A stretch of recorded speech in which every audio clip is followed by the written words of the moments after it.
The member from Ramsey, Representative Zhang. Thank you, Madam Speaker. Representative Freiberg isn't here. I wanted to quote Pericles for him, but we'll have to skip that for today. But good morning, members. I wish to leave some final remarks to give my thanks and appreciation for all of you who I have had the privilege to serve with for these past 4 years. None of us ran thinking that there would be a once in 100-year pandemic. And with that, we all endured that together. I also wanted to honor my parents and the sacrifices they made for me to allow me to be here. I want to acknowledge the Hmong exile community that helped raise me and helped get me elected.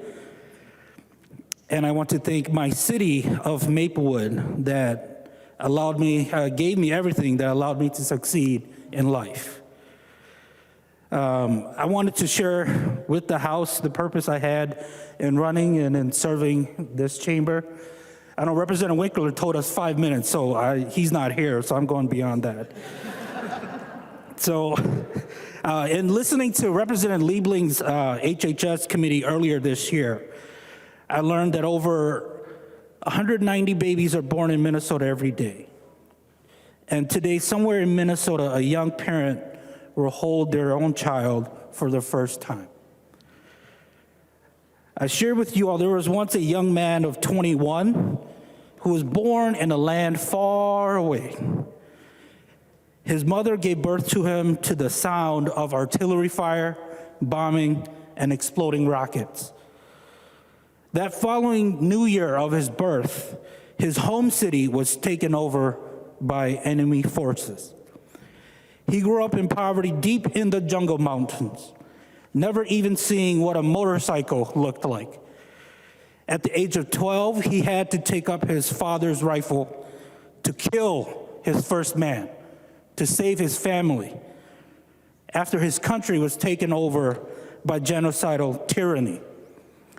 At age 14, he had to join a band of rebels carrying a gun that was too big for his own body, roving through deep in the jungles for months, fighting and trying to escape to a better land. He lived as an orphan for 6 years in the refugee camps like a prisoner. All around him, women and children dying from hunger, starvation, disease, and broken dreams. Some of the same experiences that those in Ukraine are going through right now. He finally was given the opportunity to come to a magical land called America.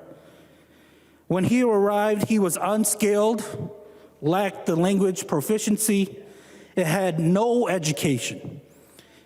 Some here in this country didn't want him here, telling him to go back, as they said, go back to his country. And for him, he just brushed it all off. He made, I looked it up, he made $4.50 an hour in 1992.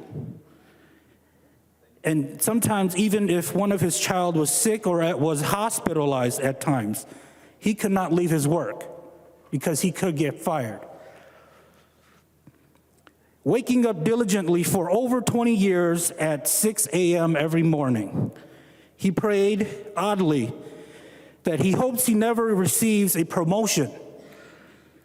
For he understood that when that happens, with his lack of education and skills, his salary would become too high, and he would be worried that he would lose his job and be unable to feed his 8 children. But I tell you, none of the hardships, none of the discrimination that he endured, and none of the slights that he received all throughout his life mattered. None of it mattered the day he went to Ramsey County Hospital, or they call it Regions now, 2 blocks from here. Because for on that day at Regions in 1990, he held his firstborn child. And on that day, he saw in his boy's eyes nothing different from what your mother or father saw in yours when they held you for the first time. That is the story of my father. He saw all the hopes and dreams he once had for himself, some hopes going beyond his own station in life. And his heart burned with hope that everything that took the wrong turn in his life would go right for his child. And all the opportunities he never had, his child will be able to obtain. Maybe even a seat here in this chamber. He believed in America. He believed in what President Clinton once said, that what was wrong with America will be fixed with what is right with America. And America's journey towards justice begins in Laboratories of America, which is right here in Minnesota, right here in this chamber. You all have the ability to make America a better place for all who lives within our shores. That was why I ran, and that is why I leave with great hope for all of you who are remaining here. Now, with my final words to this chamber, I've never pretended to be a great House of Representatives kind of man, but I can only pay the highest respect and compliment by saying that from the first to the very final time today, walking through those front doors, I've never stopped fearing it.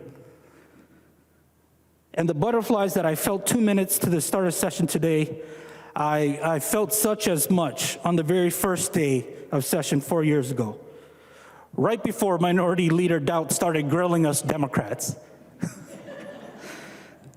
And it is in that fear of this chamber's aura and the history that the respect and humility is contained. And the very final thing I want to say about politics in general is that to my colleagues of both political parties and all the staff that had to listen to all our long speeches, some may belittle politics, but for those of us who are engaged in it, this is where people stand tall. But and although it has its harsh realities, and it is still the arena that sets the heartbeat a little faster, as Prime Minister Tony Blair had once said.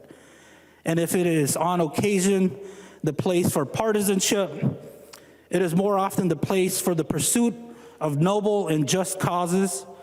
And with that, friend or foe, I wish you well, and thank you for having me here. And it is an honor to sit among you as a member of this House of Representatives. Thank you.